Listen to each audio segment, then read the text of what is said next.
কবিগুরু রবীন্দ্রনাথ ঠাকুর এবং তার সৃষ্টি বিশ্ব সাহিত্যের এক অমূল্য রত্নভাণ্ডার। তার এক একটি রচনা আজও ঠিক ততটাই তাৎপর্যপূর্ণ যতখানি ছিল তার সময়। তিনি এবং তার সৃষ্টি কালজয়ী। আজকের এই বিশেষ দিনে আমরা তারই সৃষ্টির মাধ্যমে তাকে প্রণাম নিবেদন করব। রবি ঠাকুর সেই কালজয়ী লেখক যার লেখনীতে প্রথম থেকে শেষ অবধি নারী জীবনের বিভিন্ন দিক সব মহিমায় ফুটে উঠেছে।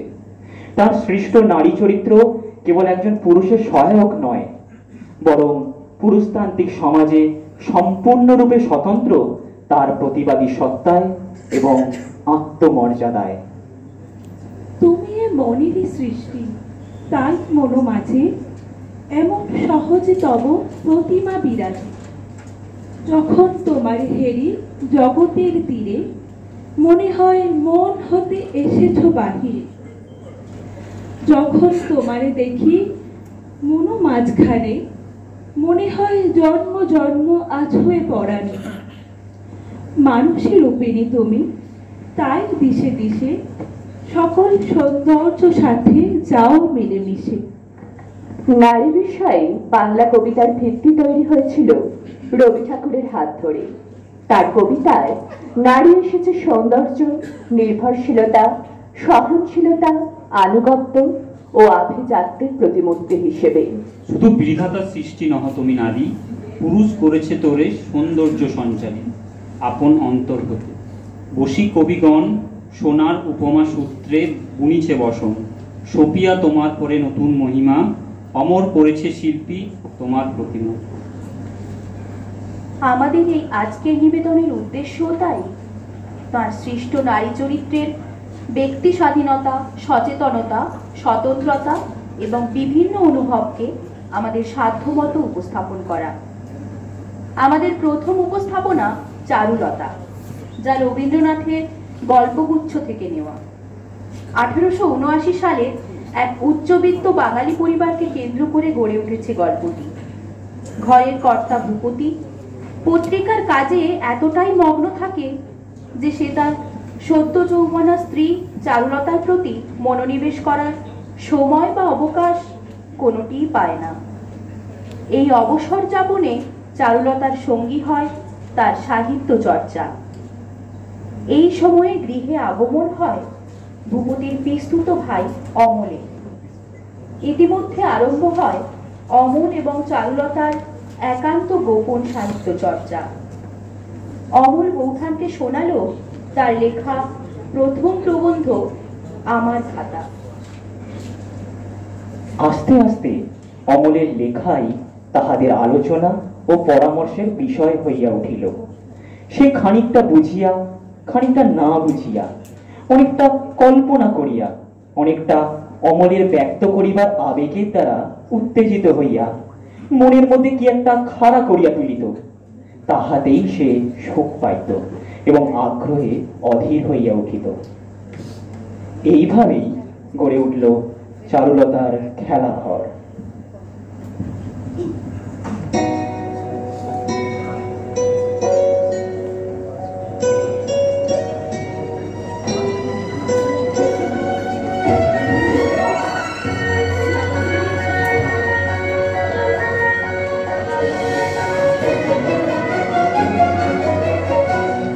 খেলা ঘর বাঁধতে লেগেছি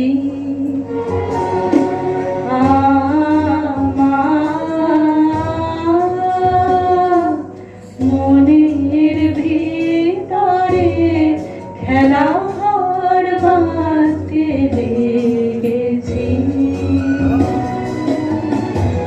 কত রাতাই তো জেগেছি,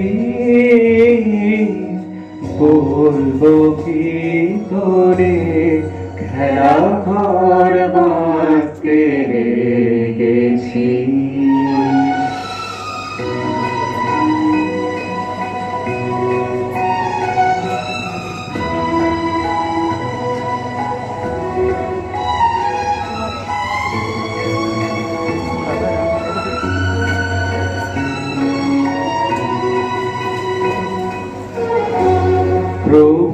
প্রভাতে পথিক ডেকে যায়,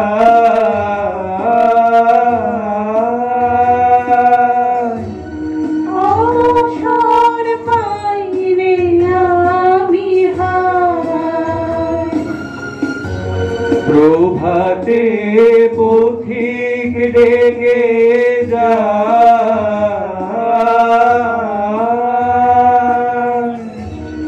অবসর পাই রে আমি হায়। বাহিরে খেলায় ডাকে সে,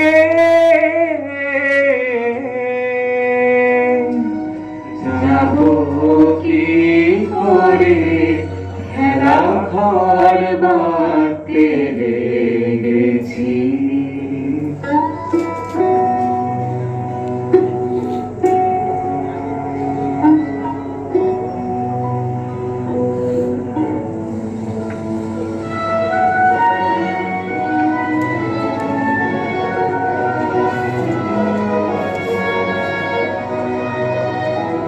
যেমন সবার হেলা হেলা যাচ্ছে ছড়া ছড়ি, পুরনো ভাঙা দিনের হেলা তাই দিয়ে ঘর গড়ি, যে আমার নতুন খেলার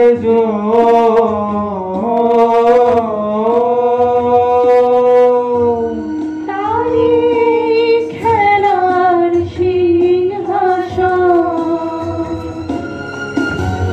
যে আমার নতুন খেলার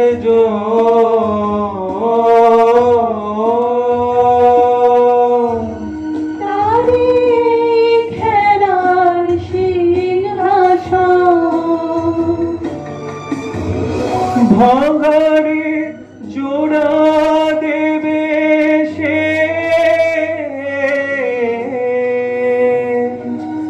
কিসের মন্তরে খেলা ঘর বাঁধতে লেগেছি। আমার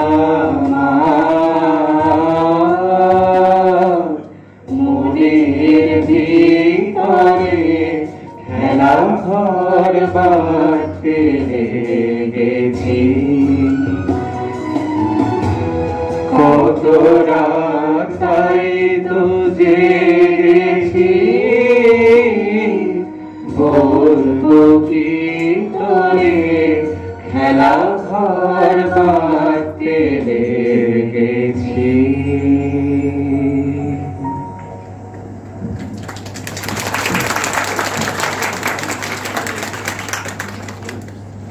অমলের লেখার খ্যাতি ইতিমধ্যে অনেকখানি বেড়েছে এবং শুধু বৌঠানের প্রশংসায় যথেষ্ট হয় না অমলের কাছে। যে ভালোবাসার অধিকার বোধে চারুলতা ছিল সব চাইতে ধনী, তাতে আঘাত হানতে থাকে অমলের গুণমুগ্ধ পাঠক পাঠিকার দল। নিজেকে সেই অধিকারিণীর আসনে পুনঃপ্রতিষ্ঠিত করতে চারু কলম ধরল। চারু প্রতিজ্ঞা করিয়া বসিয়াছিল সে লিখিবে, অমলকে আশ্চর্য করিয়া দিবে। অমল ইতিমধ্যেই চারুলতার লেখা তাকে না জানিয়েই প্রকাশ করে এবং ভূপতির কাছ থেকে চারুলতা জানতে পারে তার লেখনীর ভূয়সী প্রশংসা করেছেন এক লেখক। একই সঙ্গে জটিল ভাষার জন্য অমলের লেখার তিরস্কার হয়েছে। এতে চারুলতা কষ্ট পেলেও অমল ভালো চোখে দেখে না এবং চারুলতার খেলাঘর আস্তে আস্তে ভেঙে পড়তে থাকে। ইতিমধ্যে উমাপদর বিশ্বাসঘাতকতায় ভূপতি সর্বশান্ত হয় এবং পত্রিকাটি উঠে যায়। অমলও আর আগের মতো নেই। চারুর রাগ অভিমানের কোনো আবদার বায়না আর সে রাখে না। এর মধ্যেই বর্ধমান থেকে অমলের বিয়ের সম্বন্ধ আসে এবং সে সম্মতি জানায়। শ্বশুর অমলকে পাঠালো বিলেতে। ক্রমাগত অবহেলা এবং অমলের চলে যাওয়ার যাতনা চারুকে গ্রাস করে। কখন যে একাকিত্বের মাঝে আসা একটি পাখি বন্ধুত্বের বন্ধন ছিন্ন করে বেরিয়ে গেছে, চারুলতা তা বুঝতেও পারেনি। কালের যাত্রার ধ্বনি শুনিতে কি পাও, তারি রথ নিত্যই উধাও, জাগাইছে অন্তরিক্ষে হৃদয় স্পন্দন, চক্রে পৃষ্ঠ আধারের বক্ষ ফাটা তারার ক্রন্দন। ওগো বন্ধু, সেই ধাবমান কাল জড়ায় ধরিল মোরে ফেলি তার জাল, তুলে নিল দ্রুত রথে দুঃসাহসী ভ্রমণের পথে তোমা হতে বহু দূরে। মনে হয় অজস্র মৃত্যুরে পার হয়ে আসিলাম আজি নবপ্রভাতের শিখর চূড়ায়, রথের চঞ্চল বেগ হাওয়ায় উড়ায় আমার পুরানো নাম। ফিরিবার পথ নাহি, দূর হতে যদি দেখো চাহি, পারিবে না চিনিতে আমায়। হে বন্ধু, বিদায়। মহিলাকে করিও না শোক, আমার রয়েছে কর্ম, আমার রয়েছে বিশ্বলোক। মোর পাত্র রিক্ত হয় নাই, শূন্যেরে করিব পূর্ণ, এই ব্রত বহিব সদাই। উৎকণ্ঠ আমার লাগে কেহ যদি প্রতীক্ষিয়া থাকে, সেই ধন্য করিবে আমাকে। শুক্লপক্ষ হতে আনি রজনীগন্ধার বৃন্তখানি, যে পারে সাজাতে অর্ঘ থালা কৃষ্ণপক্ষ রাতে। যে আমারে দেখিবারে পায় অসীম ক্ষমা, ভালো মন্দ মিলাই সকলে, এবার পূজায় তাই আপনারও দিতে চাই বলি। তোমারে যা দিয়েছিল তার পেয়েছ নিঃশেষ অধিকার, হেঠা মোর তিলে তিলে দান, করুণ মুহূর্তগুলি গণ্ডুষ ভরিয়া করে পান হৃদয় অঞ্জলি হতে মম। ওগো তুমি নিরুপম, হে ঐশ্বর্যবান, তোমারই যা দিয়েছিল সে তোমারই দান। গ্রহণ করেছ যত, ঋণী তত করেছ আমার। হে বন্ধু, বিদায়।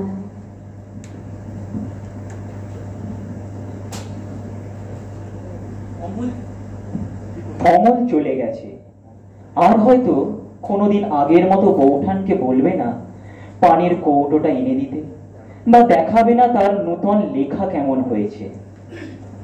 ভূপতি বুঝতে পারে চারুর মনে অমলের যে জায়গা, সে জায়গার কারোর পক্ষে নেওয়া সম্ভব নয়, এবং সেও আস্তে আস্তে নিজেকে সরিয়ে নেয়।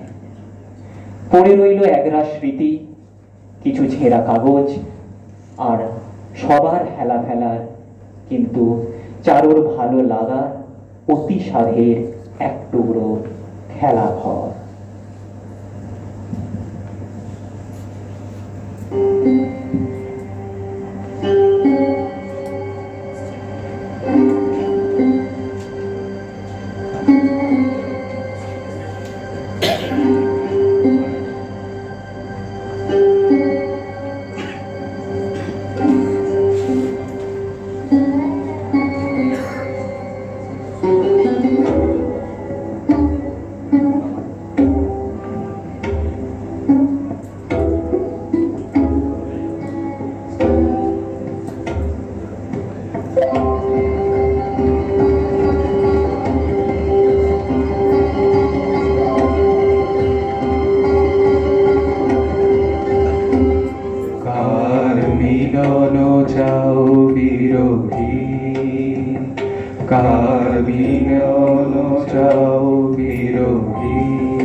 কাহারে কোথা খুঁজিছ ভব অরণ্যে কুটিল চটিল গহনে শান্তি সুখহি ওরে মন কার মিলন চাও বিরোহী কার মিলন চাও বিরোহী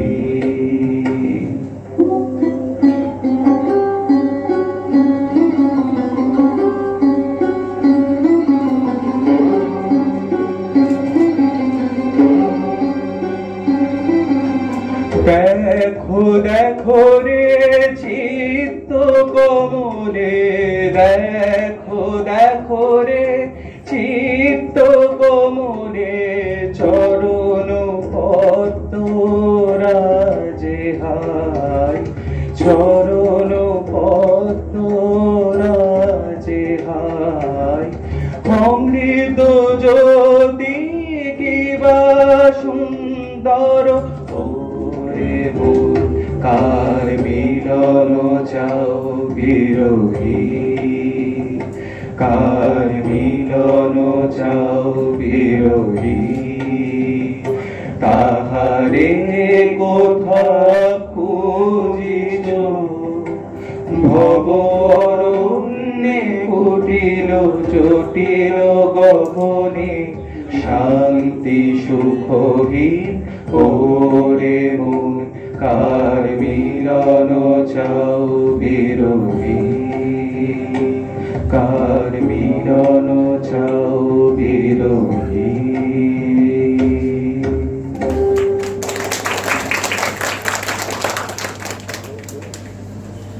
চারুলতার গল্পের আদি অকৃত্রিম সরলতা ও নিষ্পাপ মন কেবলই নারীর চরিত্রের সম্পূর্ণ পরিচায়ক হতে পারে না। সমাজ, পরিস্থিতি এবং অদৃষ্টির লিখন কিভাবে একটা বন্ধুত্বের মধ্যে বৈরিতার ছোঁয়া এনে দিতে পারে তার পরিচয় পাওয়া যায় চোখের বালি উপন্যাসে আশালতা ও বিনোদিনীর সম্পর্কের মধ্য দিয়ে।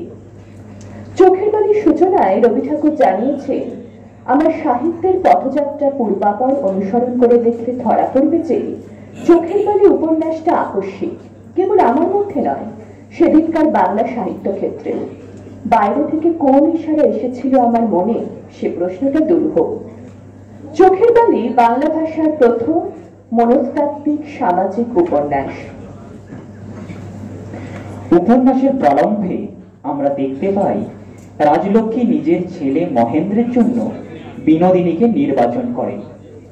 বিনোদিনী শুধু সুশিক্ষিতা এবং গুণবতী তাই নয়, বরং অপূর্ব সৌন্দর্যের অধিকারিণীও। বরাবর সহজাতভাবে উচ্ছৃঙ্খল মহেন্দ্র হঠাৎ করে মায়ের চাপিয়ে দেওয়া বিবাহের বোঝাকে গ্রহণ করতে পারে না। অবশেষে গ্রামেরই এক ছেলের সাথে বিনোদিনীর বিবাহ হয়। তবে কিছুদিনের মধ্যেই বিধবা হয় বিনোদিনী। এর মধ্যেই নিজ পছন্দে মহেন্দ্র বিবাহ করে আশালতাকে। সে অতীব সাধারণ, সরল এবং প্রতিব্রতা নারী হিসাবে আশালতাকে ফুটিয়ে তুলেছেন রবি ঠাকুর। সে সবকিছুতেই মহেন্দ্রের আজ্ঞা পালনকেই নিজের জীবনের ব্রত হিসাবে মনে করে। মহেন্দ্রের প্রশ্রয় এবং ভালোবাসায় একটু একটু করে গড়ে ওঠে আশালতার সংসার।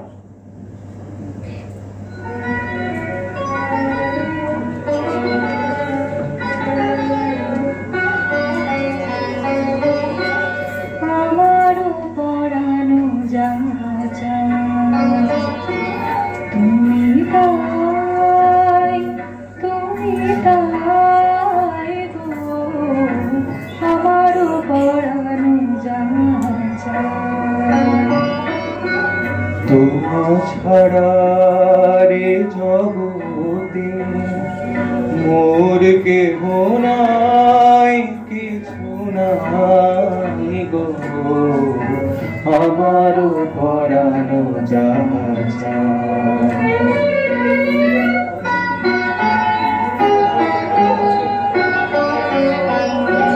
তুমি সুখ যদি নাহি পাও, যাও সুখের সন্ধানে যাও।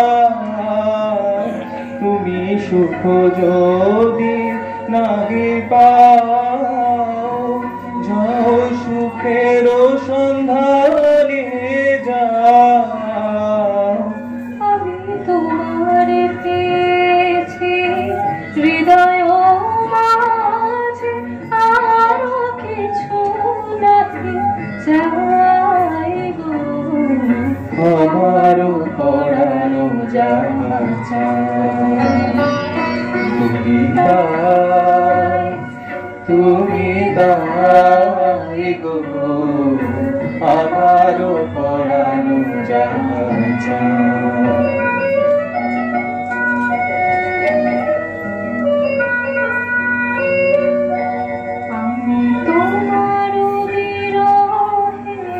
রহিব বিলীন তোমাতে করিব বাস। দীর্ঘ দিবস দীর্ঘ রজনী দীর্ঘ বরষ তোমার বিরহে রহিব বিলীন তোমাতে করিব বাস। দীর্ঘ দিবস দীর্ঘ রজনী দীর্ঘ বরষ মাস। যদি আরো তারে ভালোবাসো যদি আরো ফিরে লাগিয়া আসো তবে তুমি যাহা চাও তাই যেন পাও। আমি যত দুঃখ পাই গো আমারও পরানো যাহা চাও। তুমি তাই গো আমারও পরানো যাহা চায়।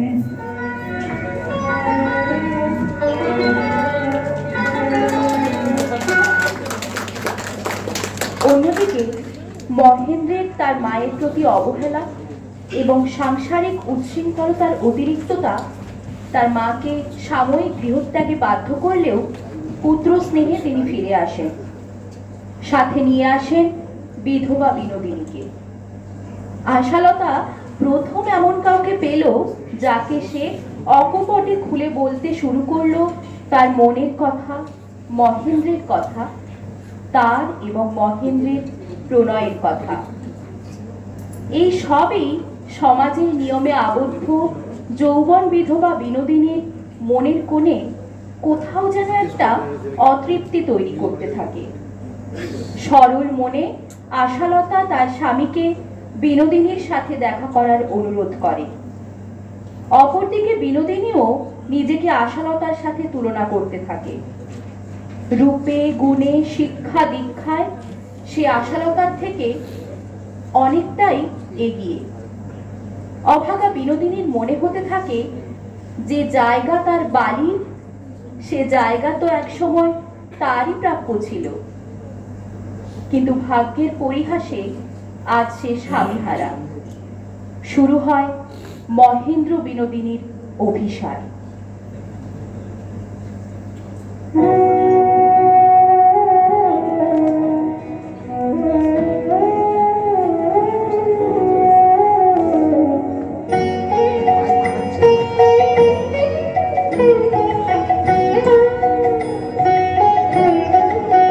সখী ভাবনা কাহারে বলে সখী যাতনা কাহারে বলে তোমরা যে বলো দিবস রজনী ভালোবাসা ভালোবাসা সখী ভালোবাসা তারে কও সে কি কেবলি যাতনা সে কি কেবলি চোখের জল সে কি কেবলি দুঃখের শ্বাস লোকে তবে করে কি সুখের তরে এমন দুঃখের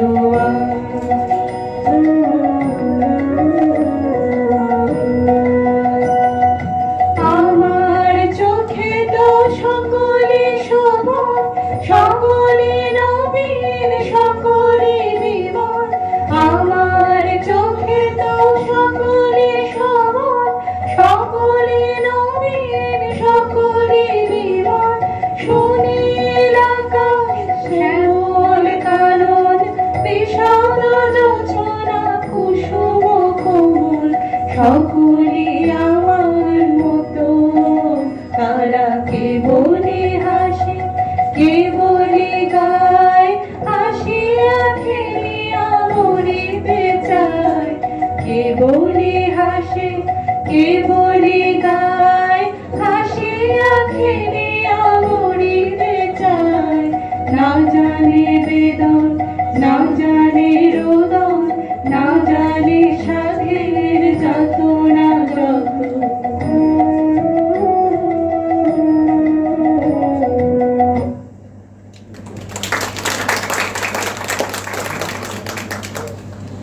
বিনোদিনীর মর্যাদাবোধ, আত্মসচেতনতা, জীবনে বাঁচতে চাওয়া তৎকালীন সমাজের অচলায়তনের দৌড়ে সজোরে আঘাত করে।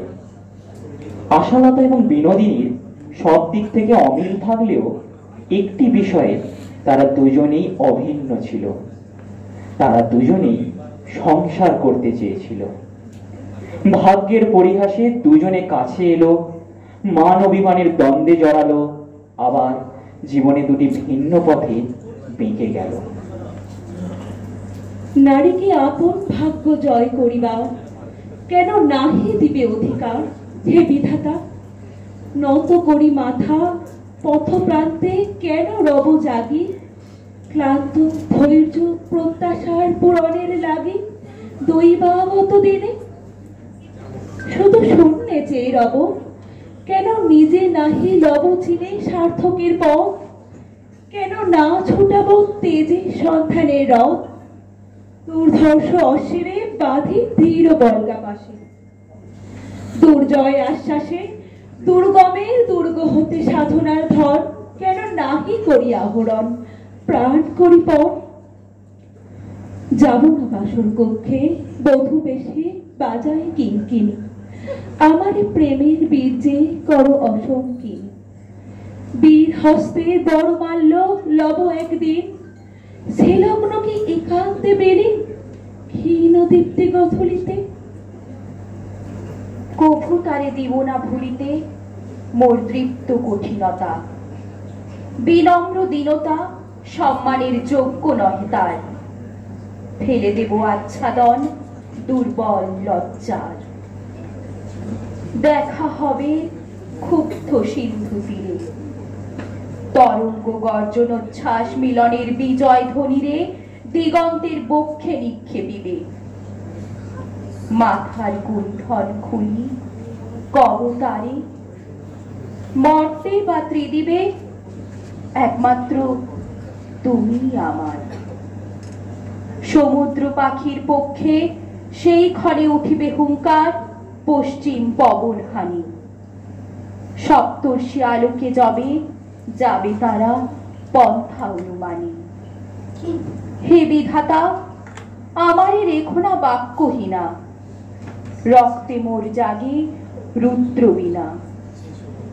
উত্তরিয়া জীবনের সর্বোন্নত মুহূর্তের পরে জীবনের সর্বোত্তম বাণী যেন ঝরে কণ্ঠ হতে নির্বারিত স্রোতে।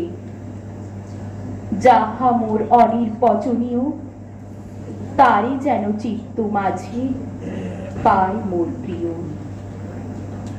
সময় ফুরায় যদি তবে তারপরে শান্ত হোক সে নির্ঝর নৈঃশব্দের নিস্তব্ধ সাগরে।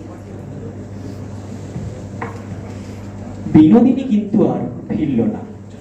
বিনোদিনীর ভাষায়, একসময় তুমি আমাকে ভালোবাসিয়াছিলে, এমন সুখের দিনে সেই ভালোবাসার একটুখানি আমার জন্য রাখিও ভাই, আর সব ভুলিয়া যেও।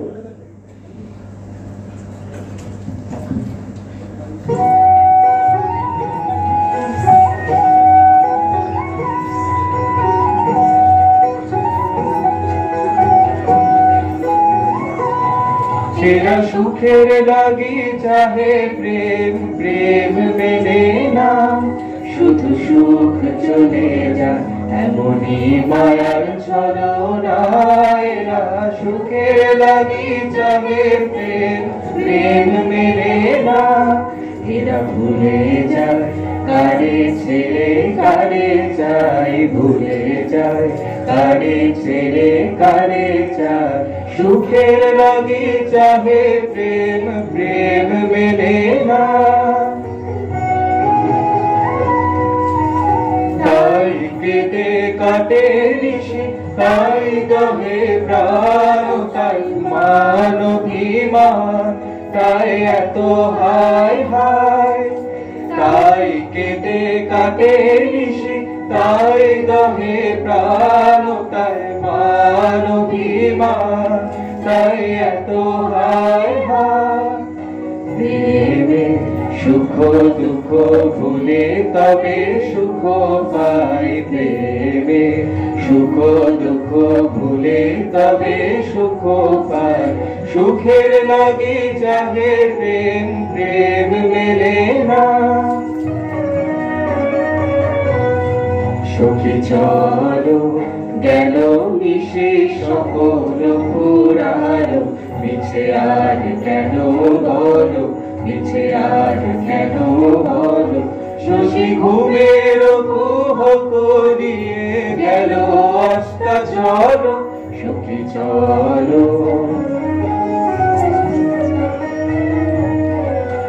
প্রেমের কাহিনী গান হয়ে গেল অবসান, প্রেমের কাহিনী গান হয়ে গেল অবসান। এখন কেহ হাসে, কেহ বসে ফেলে অশ্রু জল, এখন কেহ হাসে, কেহ বসে ফেলে অশ্রু জল। সখী চলো এরা সুখের লাগি চাহে প্রেম, প্রেম মেলে না। শুধু সুখ চলে যায় এমনি মায়ার ছলনা, এরা সুখের লাগি চাহে প্রেম, প্রেম মেলে না।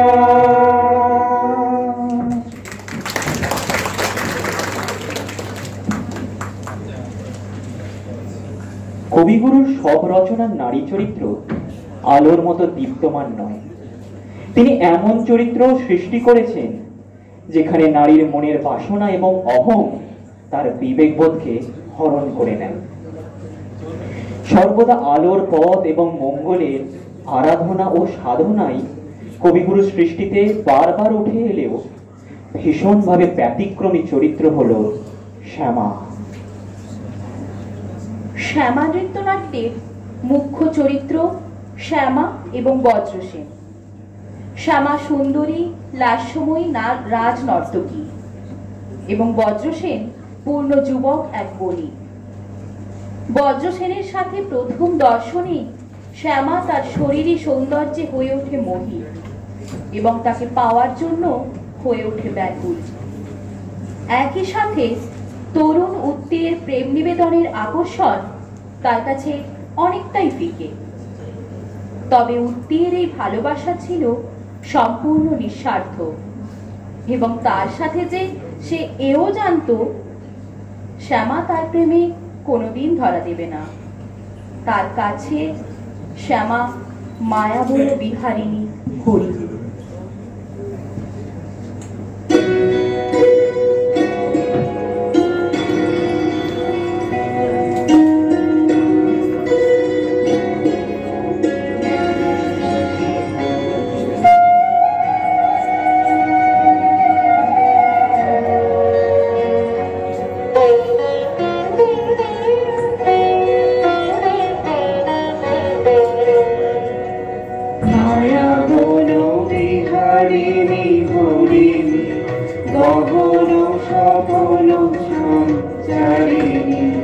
কেন তারে ধুরি বারে করিব হতার, মায়া বলো বিহারিণী।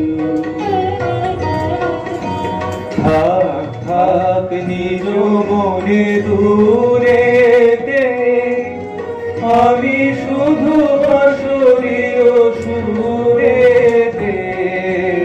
থাক থাক নিজ মনে দূরে দে, আমি শুধু বাঁশরীয় সুরে দে।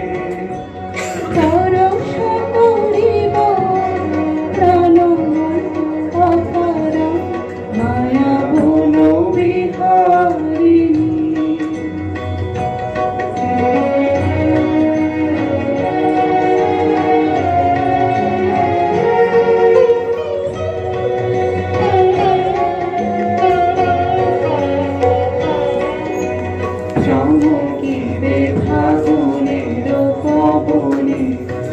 শিবে আকাশবাণী শ্রবণে চমকিবে ফাগুনের পবনে শিবে আকাশবাণী শ্রবণে চিত্ত আকুল হবে অকারণ দূর হতে আমি তারে সাধিব গোপনে বিরহ ডোরে বাঁধিব দূর হতে আমি তারে সাধিব গোপনে বিরহ ডোরে বাঁধিব বাঁধন বিহীন যে বাঁধন অকারণ মায়া বন বিহারিণী মায়া বন বিহারিণী পুরিণী গহন সপন সঞ্চারিণী কেন তারে ধরিবারে করিব অকারণ মায়া বন বিহারিণী।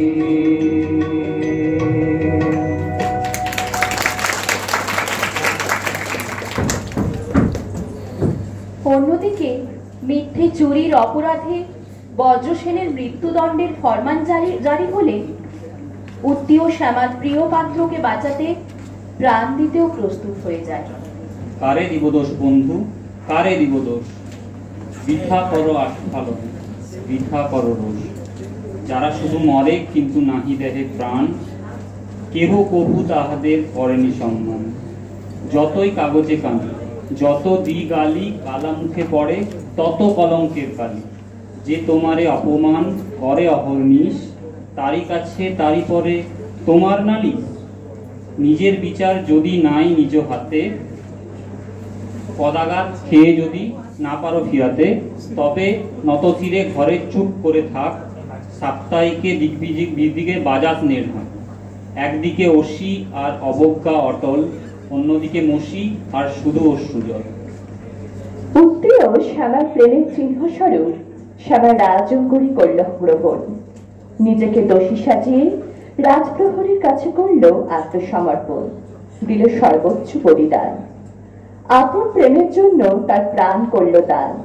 এই ঘটনাকালে শ্যামা প্রেমের তীব্র কামনায় এতটাই উদ্বেগ ছিল যে সে হয়ে উঠেছিল পাপ পুণ্যের বোধরহিত। তবে পরবর্তীতে এই অপরাধবোধ তার মনকে গভীরভাবে পীড়িত করে তোলে।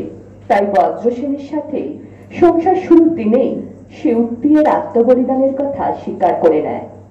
তবে বজ্রসেন শ্যামার প্রেমে মুগ্ধ হলেও পাপ পুণ্যের বিবেচনায় সে কঠিন হৃদয়ের পরিচয় দেয়। শ্যামার বারংবার ক্ষমা প্রার্থনা সত্ত্বেও সে শ্যামাকে ক্ষমা করতে অপারগ ছিল। তোমার ন্যায়ের দণ্ড প্রত্যেকের করে অর্পণ করেছ নিজে, প্রত্যেকের পরে দিয়েছ শাসন ভার। হে রাজাধিরাজ, সে গুরু সম্মান তব সে দুরূহ কাজ। নমিয়া তোমারে যেন শিরোধার্য করি সবিনয়, তব কার্যে যেন নাহি ডরি কভু কারে। ক্ষমা যেথা ক্ষীণ দুর্বলতা, হে রুদ্র নিষ্ঠুর যেন হতে পারি তথা তোমার আদেশে। যেন রসনায় মম সত্য বাক্য ছলিয়ে উঠে খর খর্গ সম তোমার ইঙ্গিতে। যেন রাখি তব মান তোমার বিচারাসনে লয়ে নিজ স্থান। অন্যায় যে করে আর অন্যায় যে সহে, তব ঘৃণা যেন তারে তৃণ সমদহে। রিক্ত হল শ্যামা। তার অহংকারী অবিবেকী মন তার সর্বস্ব বিনাশ করল। নিষ্পাপের বলিদানের বিনিময়ে সে করেছিল প্রেমের প্রত্যাশা, কিন্তু ভাগ্যের পরিহাসে হয়ে উঠল তার প্রিয়তমার কাছে এক কলঙ্কিনী। তার দুষ্প্রাপ্য প্রেম মূল্য হারালো কলঙ্কে, অসম্মানে।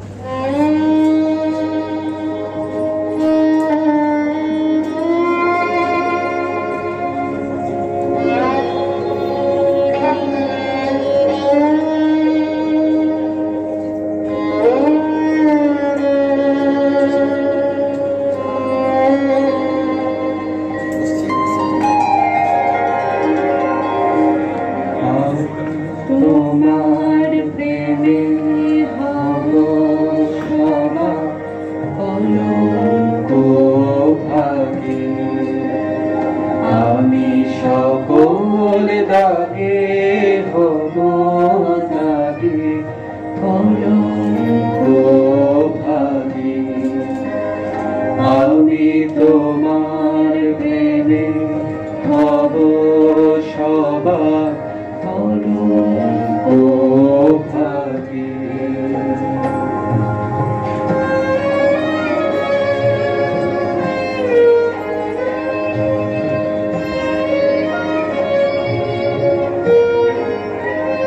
তোমার পথের কাঁটা করব জয়, যেথা তোমার ধুলার সয়।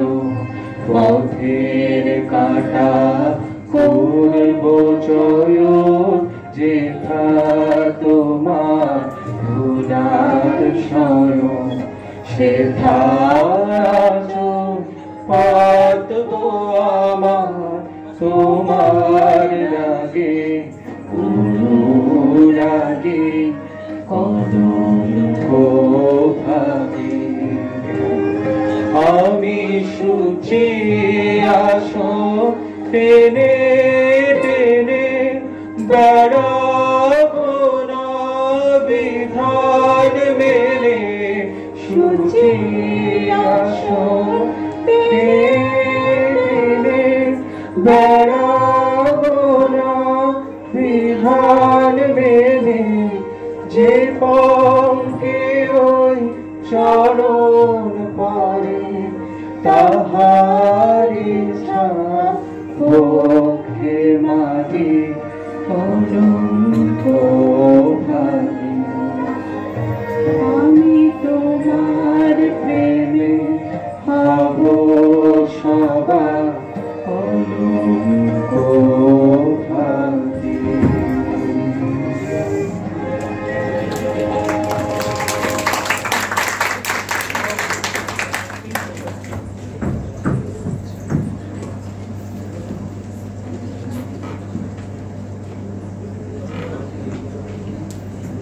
সত্যের প্রথম উপক্রম সাজসজ্জার বহিরঙ্গে বর্ণবৈচিত্র্যে।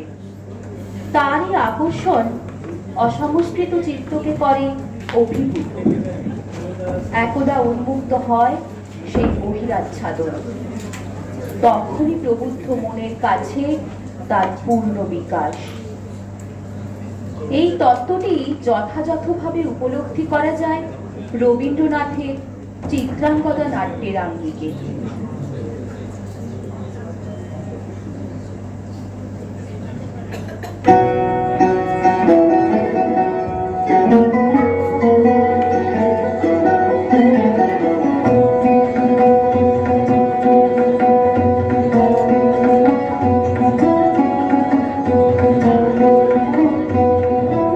মণিপুর রাজের ভক্তিতে তুষ্ট হয়ে সে বর দিয়েছিলেন যে তাঁর বংশে কেবল পুত্রই জন্মাবে।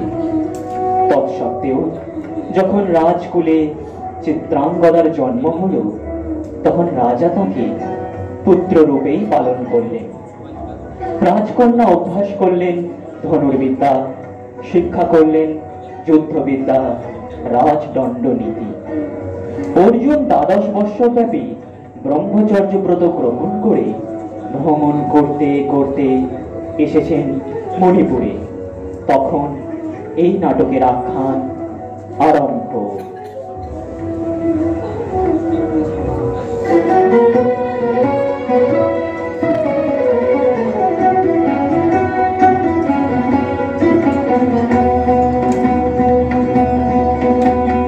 গুরু গুরু গুরু গুরু ঘন মেঘ গরজে, পর্বত শিখরে অরণ্যে তমসায়া। গুরু গুরু গুরু গুরু ঘন মেঘ গরজে, পর্বত শিখরে অরণ্যে তমসায়া। মুখর নির্ঝর কলকল্লোলে, ব্যাধের চরণ ধ্বনি শুনিতে আবার ভীরু হরিণ দম্পতি চিত্র ব্যাঘ্র পদনখ চিহ্ন রেখা শ্রেণী দিয়ে গেছে ওই পথ পঙ্ক পরে, দিয়ে গেছে পদে পদে গুহার সন্ধ্যা। গুরু গুরু গুরু গুরু ঘন মেঘ গরজে, পর্বত শিখরে অরণ্যে তমসায়া।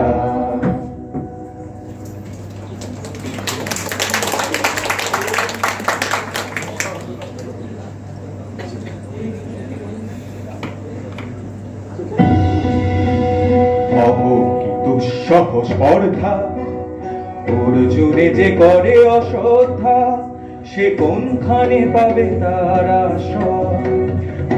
কি দুঃসহ স্পর্ধা, হা হা হা হা হা হা হা হা, বালকের দল মার কোলে যাও চলি নাই ভয়।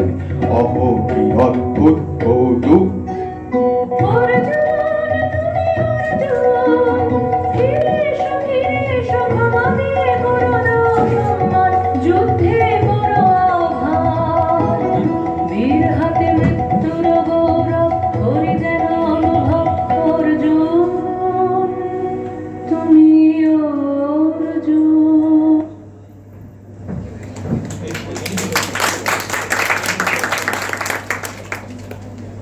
চিত্রাঙ্গদা এক অভূতপূর্ব ঘটনার সম্মুখীন হল। অজেয় বীর সব্যসাচী অর্জুনের মুখোমুখি হয়েছে সে। অর্জুন তাকে নিতান্ত সামান্য ভেবে অবজ্ঞা করলেও বীরাঙ্গনা চিত্রাঙ্গদা নিজের বীরত্বের গর্ভে অর্জুনকে আহ্বান জানালো যুদ্ধে। অর্জুন সেই আহ্বানকে অবহেলা করেই প্রস্থান করেন। তবে এই সাক্ষাতের ক্ষণই চিত্রাঙ্গদার জীবনের সন্ধিক্ষণ, কারণ সে নিজের অন্য সত্তাকে খুঁজে পায়। পুরুষের মিথ্যে আবরণ খসে গিয়ে উন্মোচিত হতে চায় নারীর কোমল অন্তর। এতদিনের মিথ্যে খোলসে ঢাকা জীবনের প্রতি জাগে বৃতৃষ্ণা, ধিক্কার। স্তব্ধ হয়ে দাঁড়িয়ে থাকে সে, ভুলে যায় শিকারের কথা। তার এই স্তব্ধতা দেখে সখী জিজ্ঞাসা করে, সখী, কি দেখা দেখিলে তুমি? এক পলকের আঘাতে খসিল কি আপন পুরানো পরিচয়? রবি করপাতে কোরকের আবরণ টুটি, মাধবী কি প্রথম চিনিল আপনারে? বোধো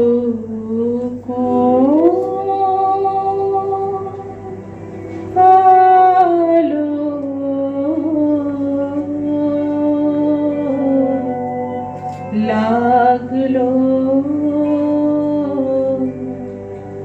লাগলো চোখে, লাগলো চোখে, বধূ আলো লাগলো লাগলো চোখে, বধূ কোন লাগলো চোখে, বধূ কোন লাগলো চোখে, বুঝি দীপ্তি রূপে ছিলে সূর্য লোকে, বধূ কোন লাগলো চোখে। ছিল মন তোমারি প্রতীক্ষা করি, যুগে যুগে দিন রাত্রি ধরি, ছিল মর্ম বেদনা ঘন অন্ধকারে, জনম জনম গেল বিরহ শোকে, বধূ কোন লাগলো চোখে।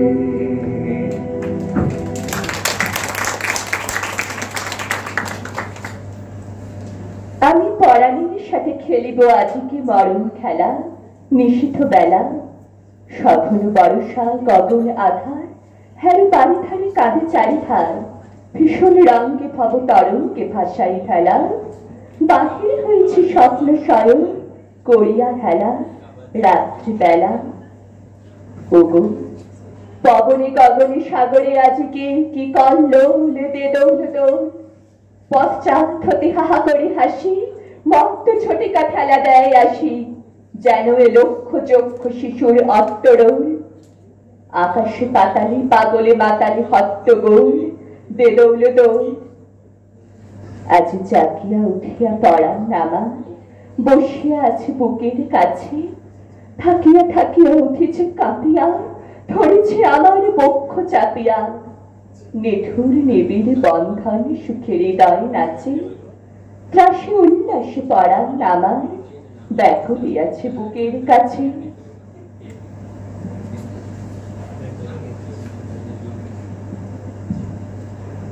চিত্রাঙ্গদা পুনরায় অর্জুনের সাথে সাক্ষাৎ করে প্রেম নিবেদন করলেও ব্রহ্মচর্য ব্রতধারী অর্জুন তার প্রেম প্রস্তাব প্রত্যাখ্যান করেন। এই অপমানে লাঞ্ছিতা চিত্রাঙ্গদা অবশেষে অর্জুনকে জয় করতে মদন দেবের আশ্রয় নিল এবং 1 বর্ষের জন্য স্বর্গের সৌন্দর্যের প্রার্থনা জানালো। চিত্রাঙ্গদা তার সখীদের কাতরভাবে বলল,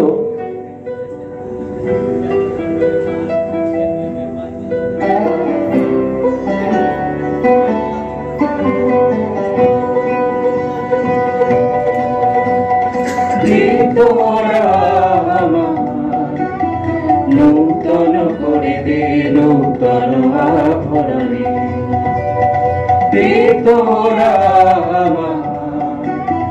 নূতন করে দে নূতন আভরণে। বন্ধের অভিসম্পাতে রিক্ত কিঞ্চন পালন ভূমি, বসন্তে হোক দৈন বিমোচন রবণাবন্য ধনে।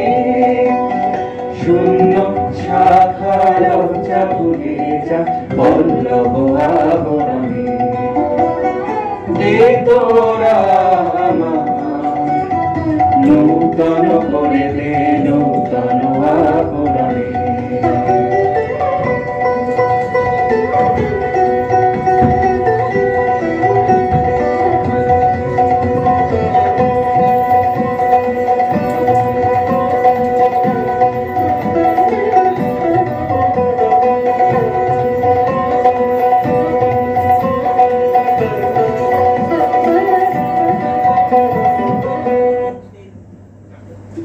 এইবারে চিত্রাঙ্গদা তার বাহুল্য বর্জিত পুরুষালী বেশ ছেড়ে নিল মোহিনী রূপ।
চিত্রাঙ্গদার এই নবরূপের মায়াজালে অর্জুন বড় সহজে ধরা দিলেন।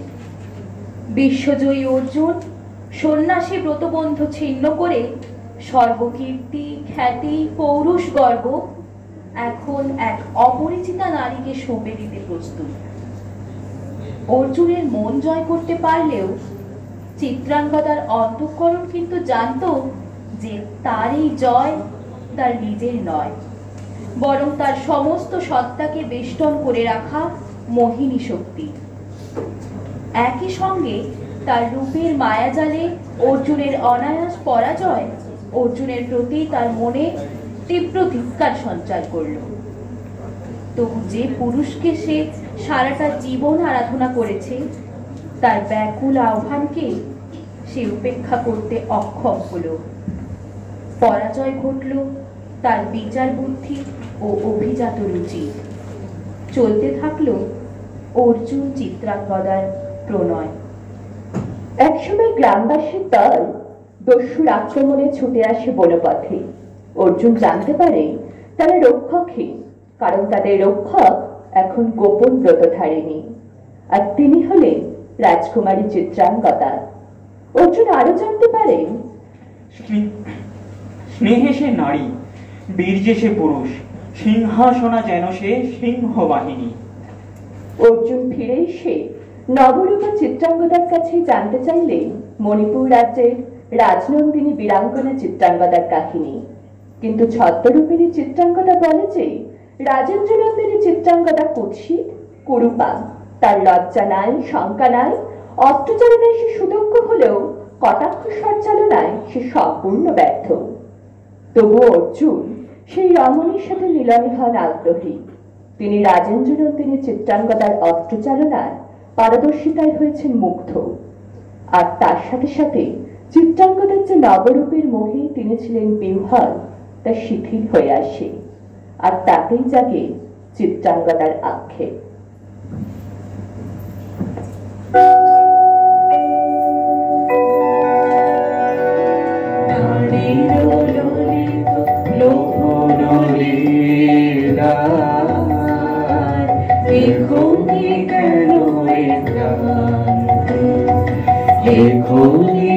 সখা খেলা হলো অবসান, নারীর ললিত লোভনীরায় এখনই গেল যে মধুর রসে ছিলে বেউঘর, সে কি মধুমাখা প্রান্তে, সে কি স্বপ্নের দাস, সে কি সত্যের অপমান। দূর দূরাশায় হৃদয় ভরিছ, কঠিন প্রেমের প্রতিমা গড়িছ, কি মনে ভাবিয়া নারীতে করিছ পৌরুষ সন্ধ্যা। কেউ কি মায়ার গান, এখনই কি সখা খেলা হলো অবসান, নারীর ললিত লোভনীরায় এখনই কেন ক্লান্তি।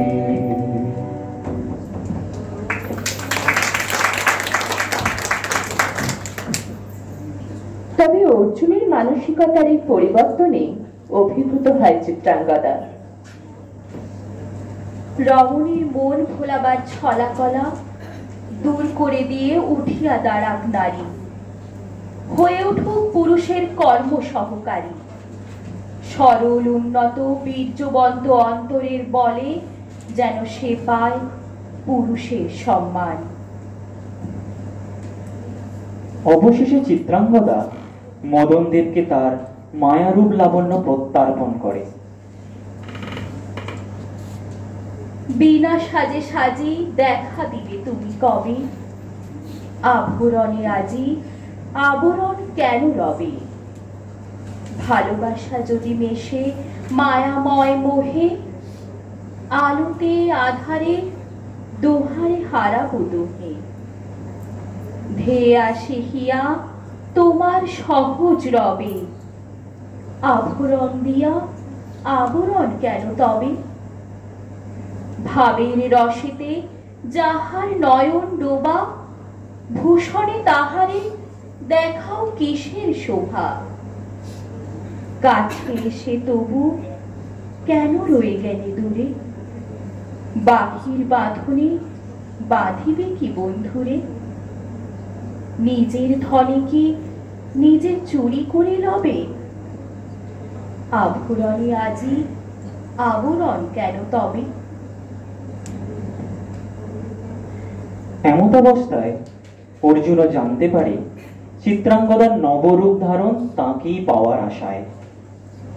এখন চিত্রাঙ্গদা বড়মাল্য হাতে আবার ফিরছে নিজ বেশে, অর্থাৎ বীরাঙ্গনা রাজেন্দ্র নন্দিনী চিত্রাঙ্গদা রূপে। এখন সে হতে চায় অর্জুনের জীবন যুদ্ধের সাথী, তার কঠিন ব্রতের সাথী। এতেই তার প্রকৃত পরিচয়, এতেই নারীর প্রকৃত সম্মান।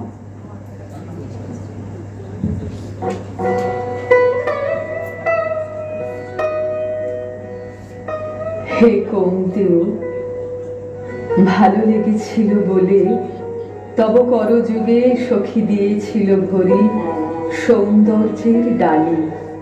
নন্দন কানন হতে পুষ্প তুলে এনে বহু সাধনায়।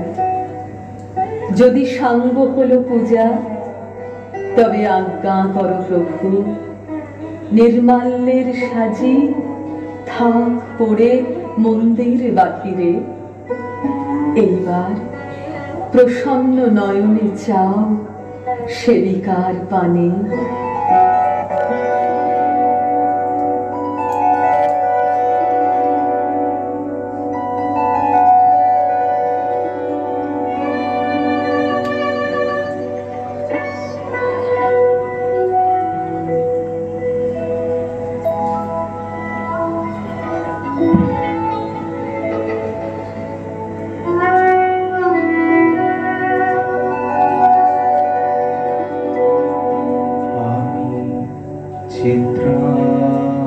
চিত্রাঙ্গদা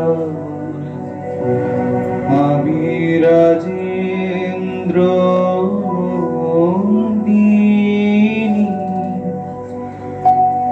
নহি দেবী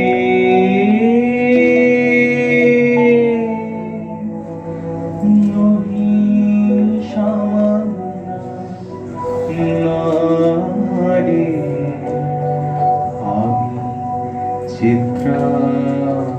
চিত্রাঙ্গদা পূজা করে মোরে রাখিবে ঊর্ধ্বে, সে নহি নহি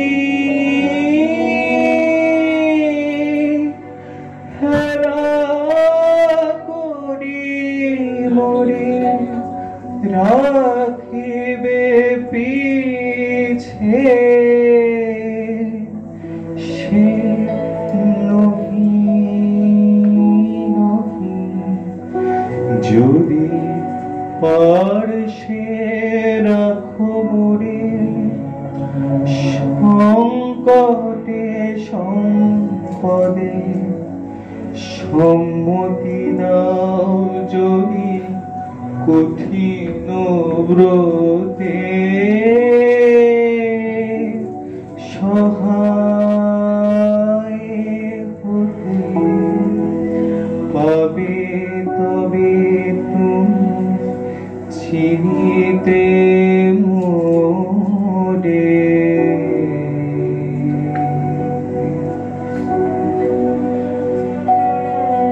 আজ শুধু করি নিবেদন, আমি চিত্রাঙ্গদা